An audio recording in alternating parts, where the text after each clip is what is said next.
ನೋಡ್ತೀನಿ. SSLC ಪ್ರಥಮ ಭಾಷೆ ಕನ್ನಡದ ಪಠ್ಯಪೂರಕ ಪಾಠ 5 ನಾನು ಪ್ರಾಸ ಬಿಟ್ಟ ಕತೆ ಈ ಒಂದು ಪಠ್ಯಪೂರಕ ಅಧ್ಯಯನದ ಅಭ್ಯಾಸ ಪ್ರಶ್ನೋತ್ತರಗಳನ್ನ ನೋಡೋಣ. ಆಲ್ರೆಡಿ SSLCಯ ಎಲ್ಲ ವಿಷಯಗಳಲ್ಲಿ ಕೂಡ ನಾವು ಪ್ರಶ್ನೋತ್ತರಗಳನ್ನ ಹಾಕಿದ್ದೀವಿ. ನಿಮ್ಮ ಮಾಡೆಲ್ ಕ್ವಶನ್ ಪೇಪರ್ಗಳನ್ನ ಕೀ ಆನ್ಸರ್ಸ್ಗಳನ್ನು ಪಾಸಿಂಗ್ ಮತ್ತು ಸ್ಕೋರಿಂಗ್ ಪ್ಯಾಕೇಜ್ಗಳ ವಿಡಿಯೋಗಳಿದ್ದಾವೆ. ದಯಮಾಡಿ ಒಂದ್ಸರಿ ಪ್ಲೇಲಿಸ್ಟ್ ಲಿಂಕ್ಗಳಿಗೆ ಹೋಗಿ ಭೇಟಿ ಕೊಟ್ಟು ವಿಡಿಯೋಗಳನ್ನು ನೋಡಿ ಹೆಚ್ಚು ಅಂಕಗಳನ್ನು ಗಳಿಸಲಿಕ್ಕೆ ನಮ್ಮ ವಿಡಿಯೋಗಳು ನಿಮಗೆ ಬಹಳಷ್ಟು ಸಹಾಯವನ್ನು ಮಾಡ್ತವೆ. ಮಿಸ್ ಮಾಡದೆ ನೋಡಿ. ಸೊ ಅದಕ್ಕಿಂತ ಮುಂಚೆ ಎಲ್ಲರೂ ವಿಡಿಯೋಗಳನ್ನು ಲೈಕ್, ಶೇರ್ ಮತ್ತು ಫಸ್ಟ್ ಟೈಮ್ ಚಾನಲನ್ನು ವಿಸಿಟ್ ಮಾಡಿದರೆ ಸಬ್ಸ್ಕ್ರೈಬ್ ಮಾಡೋದನ್ನು ಮಾತ್ರ ಮರೆಯದಿರಿ ಅಂತ ಹೇಳ್ತಾ ಪ್ರಶ್ನೋತ್ತರಗಳನ್ನು ಶುರು ಮಾಡೋಣ. ಮುಖ್ಯ ಪ್ರಶ್ನೆ ಅ. ಕೊಟ್ಟಿರೋ ಪ್ರಶ್ನೆಗಳಿಗೆ ಒಂದೊಂದು ವಾಕ್ಯದಲ್ಲಿ ಉತ್ತರಿಸಿ. ಮೊದಲ ಪ್ರಶ್ನೆ, ಹಾಡು ಕಿವಿಗೆ ಬಿದ್ದಾಗ ಪೈಗಳು ಏನು ಮಾಡಿದರು? ಉತ್ತರ, ಹಾಡು ಕಿವಿಗೆ ಬಿದ್ದಾಗ ಪೈಗಳು ಏಕಾಂಕ ನಾಟಕ ಎನ್ನಬಹುದಾದ ಒಂದು ನಾಟಕವನ್ನು ಇಳಿ ಹೊತ್ತಿನೊಳಗೆ ಬರೆದು ಮುಗಿಸಿದರು. ಎರಡನೇ ಪ್ರಶ್ನೆ, ಪೈಗಳು ಬರೆದ ಮೊದಲ ಯಕ್ಷಗಾನ ಪ್ರಸಂಗದ ಹೆಸರೇನು? ಪೈಗಳು ಬರೆದ ಮೊದಲ ಯಕ್ಷಗಾನ ಪ್ರಸಂಗದ ಹೆಸರು ಮಕರಾಕ್ಷನ ಕಾಳಗ. ಪ್ರಶ್ನೆ 3, ಬಿಲ್ಲ ಹಬ್ಬವನ್ನು ರಚಿಸಿದ ಕವಿ ಯಾರು? ತುಳುನಾಡಿನ ಸರ್ವಶ್ರೇಷ್ಠ ಯಕ್ಷಗಾನ ಕವಿಯಾದ ಮೂಲ್ಕಿಯ ವಾಸುದೇವ ಪ್ರಭು ಎಂಬುವರು ಬಿಲ್ಲ ಹಬ್ಬವನ್ನು ರಚಿಸಿದರು. ಪ್ರಶ್ನೆ 4, ಮುದ್ದಣ್ಣ ಕವಿ ಲೇಖಕರಿಗೆ ಏನೆಂದು ಸಲಹೆ ಕೊಟ್ಟನು? ಉತ್ತರ, 1899ರಲ್ಲಿ ಶೇಕ್ಸ್ಪಿಯರ್ ಟೇಲ್ ನೈಟ್ ಎಂಬ ನಾಟಕದ ಮೊದಲನೆಯ ಅಂಕದಿಂದ ಕೆಲವು ನೋಟಗಳನ್ನು ವೃತ್ತಕಂದಗಳಲ್ಲಿ ಕನ್ನಡಿಸಿ ಮುದ್ದಣ್ಣನವರಿಗೆ ಕಳುಹಿಸಿಕೊಟ್ಟಾಗ ಮುಂದುವರೆಸು ಎಂದು ಲೇಖಕರಿಗೆ ಸಲಹೆ ಕೊಟ್ಟರು. ಪ್ರಶ್ನೆ 5, ಪ್ರಾಸ ಬಿಡಬೇಕೆಂದು ನಿರ್ಧರಿಸಿದ ಬಳಿಕ ಪೈಗಳು ಯಾವ ಕೃತಿಯನ್ನ ಬರೆದರು? ಪ್ರಾಸ ಬಿಡಬೇಕೆಂದು ನಿರ್ಧರಿಸಿದ ಬಳಿಕ ಪೈಗಳು ರವೀಂದ್ರನಾಥ್ ಠಾಕೂರರ ಐ ಭುವನ ಮನೋಮೋಹಿನಿ ಎಂದು ಮೊದಲಾಗುವ ಭಾರತ ಲಕ್ಷ್ಮಿ ಎಂಬ ಬಂಗಾಳಿ ಗೀತವನ್ನು ಕನ್ನಡಿಸಿದರು. 6ನೇ ಪ್ರಶ್ನೆ, ಗೋವಿಂದ ಪೈ ಅವರು ಬರೆದ ಏಕಾಂಕ ನಾಟಕದ ಕತೆ ಏನು? ಗೋವಿಂದ ಪೈ ಅವರು ಬರೆದ ಏಕಾಂಕ ನಾಟಕದಲ್ಲಿರುವ ವಿಷಯ ತಾಯಿ ತಂದೆಯರ ಮಗನೇ, ಒಬ್ಬನು ಕಾಡಿಗೆ ಹೋಗ್ತಾನೆ, ಹೋಗಬಾರದೆಂದು ಅವರು ಅಂಗಲಾಚಿ ಬೇಡ್ತಾರೆ. ಮುಂದಿನ ಪ್ರಶ್ನೆ, ಸುವಾಸಿನಿ ಪತ್ರಿಕೆಯನ್ನು ಕುರಿತು ಗೋವಿಂದ ಪೈ ಅವರು ಬರೆದ ಕವನಕ್ಕೆ ದೊರೆದ ಬಹುಮಾನ ಯಾವುದು? ಈ ಸುವಾಸಿನಿ ಪತ್ರಿಕೆಯನ್ನು ಕುರಿತು ಗೋವಿಂದ ಪೈ ಅವರು ಬರೆದ ಕವನಕ್ಕೆ 5 ರೂಪಾಯಿ ಬಹುಮಾನ ದೊರೆಯಿತು. ಪೈ ಅವರು ರಚಿಸಿದ ಪ್ರಾಸ ಇಲ್ಲದ ಕವಿತೆಗಳು ಮೊದಲ ಬಾರಿಗೆ ಯಾವ ಪತ್ರಿಕೆಯಲ್ಲಿ ಪ್ರಕಟವಾದವು? ಪೈ ಅವರು ರಚಿಸಿದ ಪ್ರಾಸ ಇಲ್ಲದ ಕವಿತೆಗಳು ಮೊದಲ ಬಾರಿಗೆ ಸ್ವದೇಶಾಭಿಮಾನಿ ಪತ್ರಿಕೆಯಲ್ಲಿ ಪ್ರಕಟವಾದವು. ಕೊಟ್ಟಿರೋ ಪ್ರಶ್ನೆಗಳನ್ನು 3-4 ವಾಕ್ಯಗಳಲ್ಲಿ ಉತ್ತರಗಳನ್ನು ಬರೀಬೇಕು.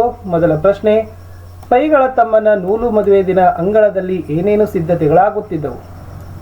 ಪೈಗಳ ತಮ್ಮನ ನೂಲು ಮದುವೆ ದಿನ ಅಂಗಳದಲ್ಲಿ ಒಂದು ಕಡೆಯಲ್ಲಿ ಲಡ್ಡುಗೆಗಳನ್ನು ಕಟ್ಟುತ್ತಿದ್ದರು, ಮತ್ತೊಂದು ಕಡೆ ಮಂಡಿಗೆಗಳನ್ನು ಮಡಚುತ್ತಿದ್ದರು, ಬೇರೊಂದು ಕಡೆ ಸೇವಿಗೆಯನ್ನು ಒತ್ತುತ್ತಿದ್ದರು. ಹೀಗೆ ಇನ್ನೂ ಮುಂತಾದ ಸಿದ್ಧತೆಗಳು ಆಗುತ್ತಿದ್ದವು. ಪ್ರಶ್ನೆ 2, ಬಾಸೆಲ್ ಮಿಸೆಂಟ್ ಅವರು ಪ್ರಕಟಿಸಿದ್ದ ಯಾವ ಕೃತಿಯನ್ನ ಲೇಖಕರು ಓದಿಕೊಂಡರು? ಉತ್ತರ, ಈ ಬಾಸೆಲ್ ಮಿಸೆಂಟ್ ಅವರು ಪ್ರಕಟಿಸಿದ್ದ ಶಬ್ದಮಣಿ ದರ್ಪಣ ಮತ್ತು ಛಂದೋಂಬುದಿಯಿಂದ ಸಂಗ್ರಹಿಸಿ ಪ್ರಕಟಿಸಿದ ಹಳಗನ್ನಡ ವ್ಯಾಕರಣ ಸೂತ್ರಗಳು ಪುಸ್ತಕ, ಕನ್ನಡ ಜೈಮಿನಿ ಭಾರತ, ಗದುಗಿನ ಭಾರತ, ಶಬರಶಂಕರ ವಿಲಾಸ ಕೃತಿಗಳನ್ನು ಲೇಖಕರು ಓದಿಕೊಂಡರು. ಪ್ರಶ್ನೆ 3, ಚಪ್ಪರದ ಗದ್ದಲದ ನಡುವೆ ಗೋವಿಂದ ಪೈ ಅವರಿಗೆ ಕೇಳಿಸಿದ ಹಾಡನ್ನು ಬರೆಯಿರಿ. ಅಡವಿಗೆ ಪೋಪರನೆ ಕರಿದಯ್ಯ ಪಲ್ಲ, ಅಡವಿಯೊಳಗೆ ಬಲು ಕಡುಕಳ ಮೃಗಗಳು, ಬಿಡದೆ ಬಾಧಿಪವೋ ನಿನ್ನ ಅನು.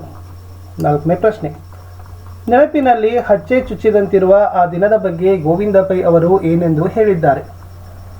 ಪೈ ಅವರು ಹಾಡೊಂದನ್ನು ಕೇಳಿ ತಾವು ನಾಟಕವೊಂದನ್ನು ಬರೆದ ಬಗ್ಗೆ ತಿಳಿಸುತ್ತಾ, ಕೇಳಿದ ಹಾಡಿಗೂ ಬರೆದ ನಾಟಕಕ್ಕೂ ಭೇದವಿಷ್ಟೆ. ಅದು ತತ್ಸಮ, ಇದು ತದ್ಭವ. ಮುಗಿಸಿದ ನಾಟಕದ ಕತೆ ಇಳಿಯಷ್ಟಾದರೂ ನೆನಪಿಗೆ ಬಾರದು. ಹೀಗೆ ಸಾಹಿತ್ಯ ಮಂದಿರದ ಹೊಸ್ತಿಲಲ್ಲಿ ಅಖಂಡವಾಗಿ ಮುಚ್ಚುಕದಕ್ಕೆ ಡಿಕ್ಕಿ ಹೊಡೆದೆ, ಅಗುಳಿ ಇಲ್ಲದ ಬಾಗಿಲು ಹಾರಿತು, ಒಳಹೊಕ್ಕೆ ನನ್ನ ಜೀವಮಾನದಲ್ಲಿ ಅದೊಂದು ಅಮಗ, ನೆನಪಿನಲ್ಲಿ ಹಚ್ಚೆ ಚುಚ್ಚಿದಂತಿರುವ ಆ ದಿನವನ್ನು ಎಂದಿಗೂ ಮರೆಯುವಂತಿಲ್ಲ ಎಂದು ಹೇಳಿದ್ದಾರೆ. ಪ್ರಶ್ನೆ 5, ಮಂಗಳೂರಿನಲ್ಲಿ ಮರಾಠಿ ನಾಟಕ ಮಂಡಳಿಯವರು ಆಡಿದ ನಾಟಕಗಳು ಗೋವಿಂದ ಪೈ ಅವರ ಮೇಲೆ ಬೀರಿದ ಪರಿಣಾಮವನ್ನು ವಿವರಿಸಿ. ಮಂಗಳೂರಿಗೆ ಬಂದಿದ್ದ ಮರಾಠಿ ನಾಟಕ ಮಂಡಳಿಯವರು ಆಡಿದ ಹಲವಾರು ನಾಟಕಗಳನ್ನು ಕಂಡಿದ್ದ ಗೋವಿಂದ ಪೈ ಅವರಿಗೆ ಅಂಥವನ್ನು ಬರೆಯಬೇಕೆಂದು ಮನಸ್ಸು ತುಯ್ಯುತ್ತಿತ್ತು. ಅಲ್ಲಿಂದಲೇ ಕೆಲವು ಹಾಡುಗಳನ್ನು ಮನಸ್ಸಿನಲ್ಲೇ ಜೋಡಿಸುತ್ತಲೋ ಮನಸ್ಸಿನಲ್ಲೇ ಜಾಡಿಸುತ್ತಲೋ ಇದ್ದರು. ಕೊನೆಗೆ ಆ ನಾಟಕಗಳಂತೆ 5 ಅಂಕಗಳ ಉದ್ದಕ್ಕೆ ಒಮ್ಮೆಲೆ ಹೆಣೆಯಲಾರದೆ ಏಕಾಂಕವನ್ನು ಬರೆದರು. ಮುಂದಿನ ಪ್ರಶ್ನೆ, ಬಿಲ್ಲ ಹಬ್ಬ ಕೃತಿಯನ್ನು ರಚಿಸಿದ ವಾಸುದೇವ ಪ್ರಭು ಅವರಿಗೆ ಏನಾಯಿತು ಮತ್ತು ಅದನ್ನು ಅವರು ಹೇಗೆ ನಿವಾರಿಸಿಕೊಂಡರು? ತುಳುನಾಡಿನ ಸರ್ವಶ್ರೇಷ್ಠ ಯಕ್ಷಗಾನ ಕವಿಯಾದ ಮೂಲ್ಕಿಯ ವಾಸುದೇವ ಪ್ರಭು ಎಂಬುವರು ಬಿಲ್ಲ ಹಬ್ಬವನ್ನು ರಚಿಸುತ್ತಲೇ ಅವರಿಗೆ ಹುಚ್ಚು ಹಿಡಿಯಿತು. ಅನಂತರ ಸಮುದ್ರ ಮಥನವನ್ನು ರಚಿಸಿದ ಮೇಲೆ ಅವರ ಹುಚ್ಚು ಇಳಿಯಿತು.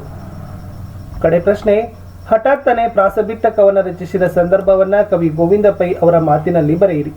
ಉತ್ತರ, ಹಠಾತ್ತನೆ ಪ್ರಾಸಬಿಟ್ಟು ಕವನ ರಚಿಸಿದ ಸಂದರ್ಭವನ್ನ ಕವಿ ಗೋವಿಂದ ಪೈ ಅವರು ಒಂದು ಮುಂಜಾನೆ ಮಾಳಿಗೆಯಲ್ಲಿ ಶತಪದಗೆಯುತ್ತಿದ್ದಾಗ ಹಠಾತ್ತಾಗಿ ಆಗೊಂದು ಹೋಗೊಂದು ದೇವರ ಇಚ್ಛೆ, ಹೂಡೋದು ಬಿತ್ತೋದು ನನ್ನ ಇಚ್ಛೆ, ಇನ್ನು ಮೀನಮೇಷ ನೋಡದೆ ಪ್ರಾಸವನ್ನೀಗಲೇ ತೊರೆದು ಬಿಡುವುದೇ ನಿಶ್ಚಯಂ ಎಂದಾಯಿತು. ಮರದ ಹಣ್ಣು ಮರದ ಬುಡದಾಗೆ ಬಂತು. ಕೂಡಲೇ ರವೀಂದ್ರನಾಥ್ ಠಾಕೂರರ ಆಯಿಭುವನ ಮನಮೋಹಿನಿ ಎಂದು ಮೊದಲಾಗುವ ಭಾರತ ಲಕ್ಷ್ಮಿ ಎಂಬ ಬಂಗಾಳಿ ಗೀತವನ್ನು ಕನ್ನಡಿಸಿದೆ ಎಂದು ಹೇಳಿದ್ದಾರೆ. ಇಷ್ಟಿತ್ತು ನಾನು ಪ್ರಾಸಬಿಟ್ಟ ಕಥೆ ಅಂತಕ್ಕಂಥ ಪಠ್ಯಪೋಷಕ ಅಧ್ಯಯನ ಪಾಠದ ಪ್ರಶ್ನೋತ್ತರಗಳನ್ನ. ಸೊ ದಯಮಾಡಿ ವಿಡಿಯೋನ ಲೈಕ್, ಶೇರ್ ಹಾಗೂ ಸಬ್ಸ್ಕ್ರೈಬ್ ಮಾಡೋದನ್ನು ಮಾತ್ರ ಮರೆಯದಿರಿ. ನಮ್ಮ ಯೂಟ್ಯೂಬ್ ಚಾನಲಲ್ಲಿ ಬಹಳಷ್ಟು ವಿಡಿಯೋಗಳಿದ್ದಾವೆ, ಅವುಗಳನ್ನು ನೋಡಿ ಬೆನಿಫಿಟ್ ಮಾಡ್ಕೊಡ್ರಿ ಅಂತ ಹೇಳ್ತಾ ನಾನು ಸಿಗ್ತೀನಿ ಹೊಸ ವಿಡಿಯೋದಲ್ಲಿ. ನಮ್ಮದೇ ಒಂದು ವಾಟ್ಸಪ್ ಚಾನಲ್ ಅದ, ಟೆಲಿಗ್ರಾಮ್ ಗ್ರೂಪ್ ಅದ, ಲಿಂಕನ್ನು ವಿಡಿಯೋದ ಡಿಸ್ಕ್ರಿಪ್ಷನ್ ಬಾಕ್ಸ್ನಲ್ಲಿ ಕೊಡ್ತೀನಿ. ಅವುಗಳಿಗೂ ಕೂಡ ಬಂದು ಜಾಯ್ನ್ ಆಗೋದನ್ನು ಮಾತ್ರ